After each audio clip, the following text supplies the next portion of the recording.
Hi, it's Steve. Today we'd like to show you how to change the knob for the surface control on your range. It's a really easy repair. Let me show you how we do it. Now, to change the surface element knob, if the old one is still intact, simply slide that off and discard it. And then you'll want to inspect the shaft of that infinite heat switch and make sure that the little spring clip is still attached to it. If it isn't, you'll need to replace that, as that's what holds the knob in position on that shaft.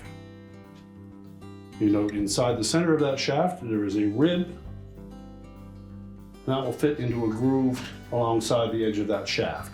So simply slide it on to that control, make sure it fits on snug, and your repair is complete.